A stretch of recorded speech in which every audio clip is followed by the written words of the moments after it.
Real quick before the video begins, I did want to mention the 1.2 news today was actually really awesome. I'm super excited for it, and I can't wait to be playing that content and getting Albedo. Maybe Ganyu, but I'm actually kind of, pining for Albedo, believe it or not, and I'm quite excited to go ahead and explore Dragonspine. I wanted to make a news video, but I think everybody already pretty much covered it very well in the community, so I didn't really feel the need to. And I decided to go ahead and show off Keqing today as I got lucky and got her on the limited banner. Anyway, we'll go ahead and start the video. So, I hit pity on the limited banner there, and I didn't get Zhongli, which is some moderate depression for me. However, I did get Keqing, so it makes up for it, and I'm certainly not going to complain about her. Hello, my name is Blossoms, and welcome to another Genshin Impact video, and today we're going to be checking out Keqing, going over her talents and constellations, as well as giving you guys some decent build suggestions of how you might want to build her in the future if you have her yourself, or get her in the future. But before we go ahead and jump into those different talents and constellations, don't forget to leave a like and subscribe for more. It supports the channel, and I deeply appreciate it. Anyway, without further ado, let's show off some Keqing action here. And before we go ahead and show off Keqing here, you can see when you ascend her, her hidden stat here is actually crit damage, which is insane. I'm not going to lie, that is a really amazing hidden stat to have. That's just really going to help you out in the late game when you really want to start getting into that crit rate and crit damage, especially on Keqing, because she definitely benefits from those stats. Now moving into our first talent here, we have normal attack, Yunlai Swordsmanship. Nothing too crazy here. It does look extremely flashy and it feels really nice to do, I can say, but the skill attributes are right here, and this is how they scale for those of you interested, as well as the books she needs is the Teachings of Prosperity there, so those are the talents you would need. And then this is the way her normal attack pattern looks. As I said, very flashy, pretty cool to do, and then the normal attack there is the usual to swipe thing that the sword users do. It's a pretty cool normal attack pattern, and it hits about the same amount as everybody, every other sword user, but I really like to watch the spectacle there, and it does help you travel a bit as she does that little blink, which is important to note. Moving on to our second talent here, we have Stellar Restoration. Hurls a lightning stiletto that annihilates her enemies like the swift thunder. When the stiletto hits its target, it deals electro damage to enemies in a small AoE and places a stiletto mark on the spot hit. And when you hold it, you can change the direction and determine where that goes. And then the lightning stiletto itself has the effect of, if Keqing uses Stellar Restoration again or uses a charged attack while its duration lasts, it will clear the stiletto mark and produce different effects. If she uses Stellar Restoration again, she will blink to the location of the mark and unleash one slashing attack that deals AoE electro damage. When blinking to a stiletto that was thrown from a holding attack, Keqing can leap across obstructing terrain.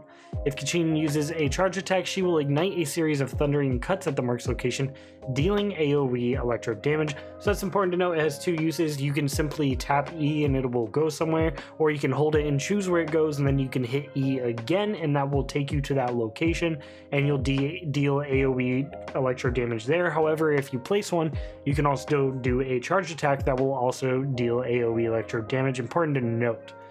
And then the different skill attributes here for how it scales for those of you interested, and you can see the thunderclap slash damage does a pretty solid amount of damage, and that's very important to know, so that charge attack may be pretty darn worth it.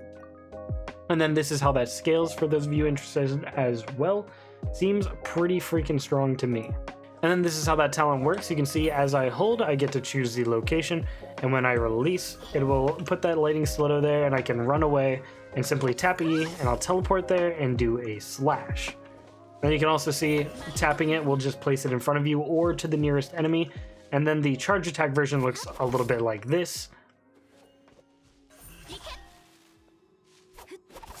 There we go. And then for her third talent here, we have Starward Sword. Keqing unleashes the power of lightning, dealing electro damage in an AoE. She then blends into the shadow of her blade, striking a series of thunderclap blows to nearby enemies simultaneously that deal multiple instances of electro damage. The final attack deals massive AoE electro damage. This is a really cool elemental burst. It's got like a whole cutscene, and she just goes around at the speed of lightning. you know, slashing people. I love the way it looks, and it seems to hit pretty darn hard as well, with a short cooldown and a very low energy cost, which is very important to know. So this is definitely an elemental burst you'll be able to spam if you invest a little bit into that energy recharge. And then this is how that scales as well for those of you interested. And then showing off how that actually works, you just hit that pretty Q button and it does an area of effects, showing off this really cool cutscene and dealing a bunch of electro damage. And for her 4th talent here, we have Thundering Penance. Within 5 seconds of recasting Stellar Restoration, while a lightning stiletto is present, Keqing's normal, charged, and plunging attacks are converted to electro damage. This is very important to note, as Keqing is really good at applying electro.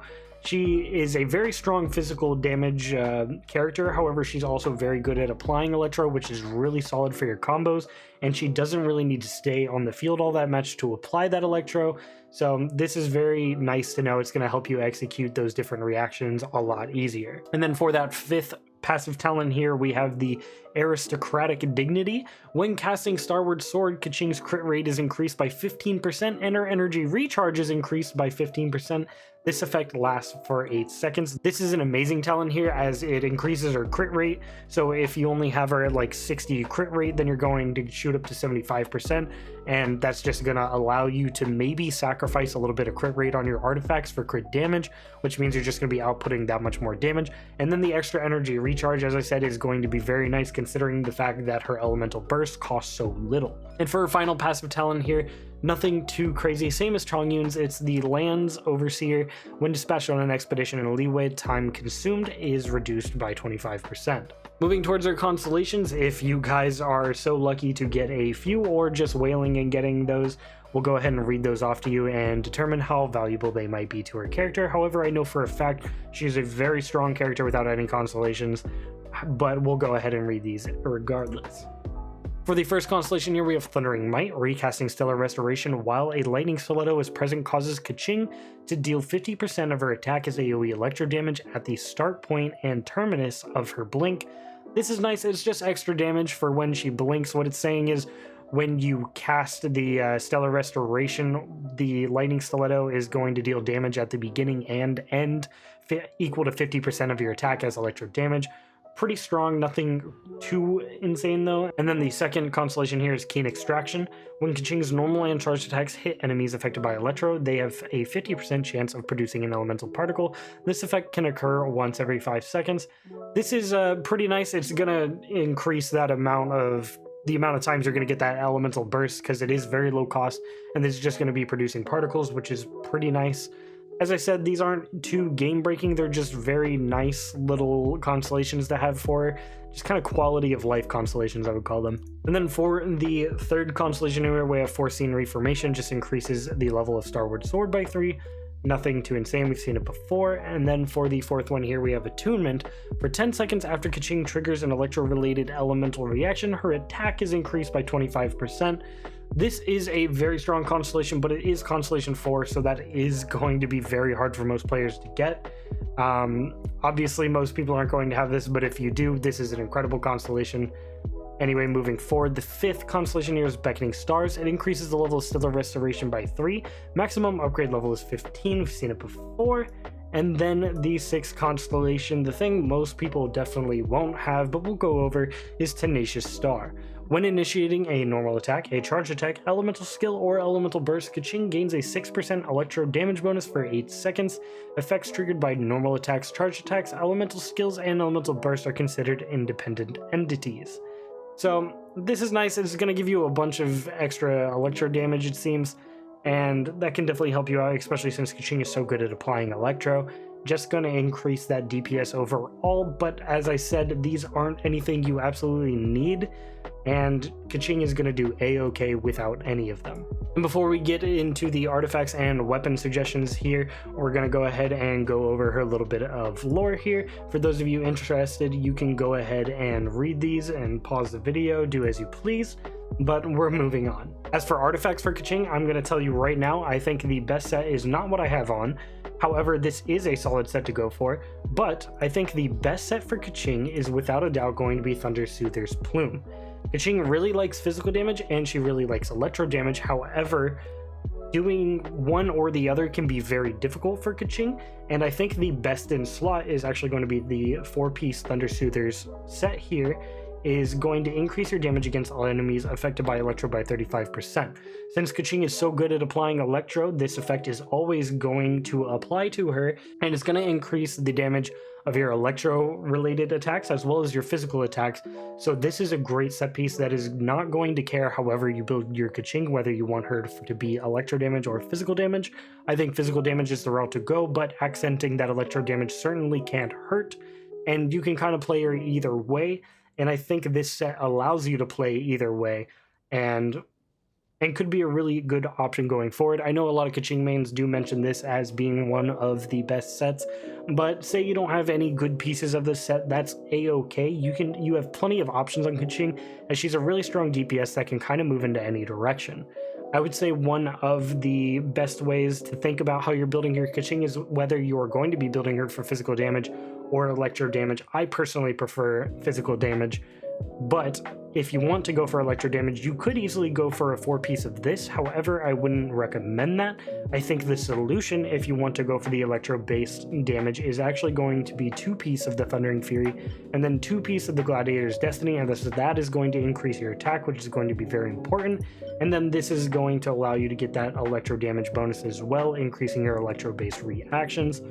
And then you could also do the same thing for physical damage. You could split it up like I have now. I have a 2-piece Gladiator set on, as well as a 2-piece Bloodstained Chivalry set on, increasing her physical damage and her attack, making her deal plenty of damage in her normal attack. As for the main stats you want to worry about, I would say you definitely want to go attack percent on your timepiece, and then you're going to want to go physical damage bonus or electro bonus damage on your cup here, and then you are 1000% going to want to have critical damage as her main stat here.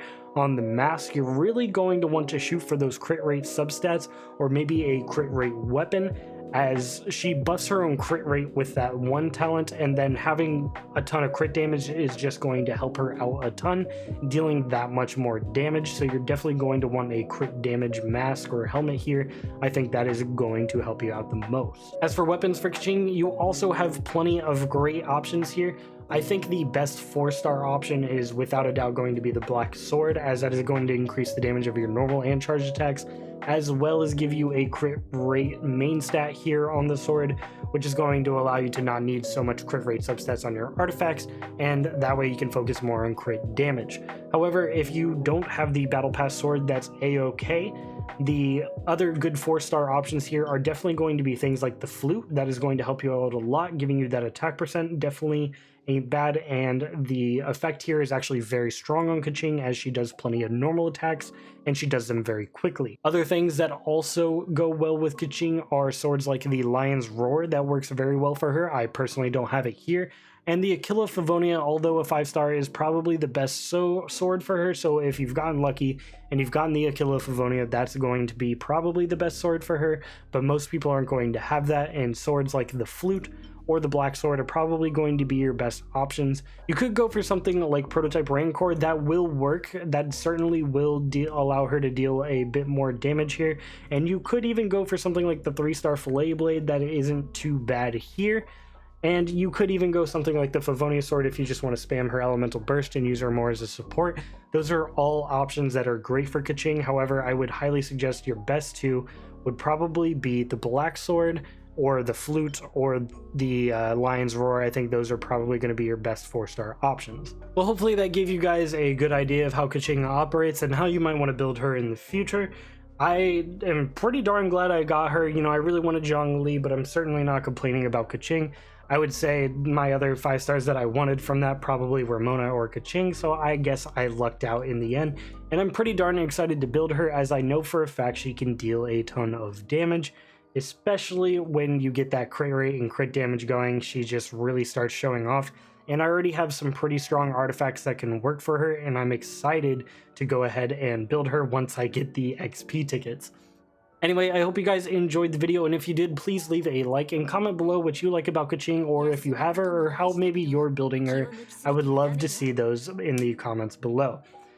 Anyway, my name's Blossoms, and I hope you guys have a fantastic rest of your day. Peace.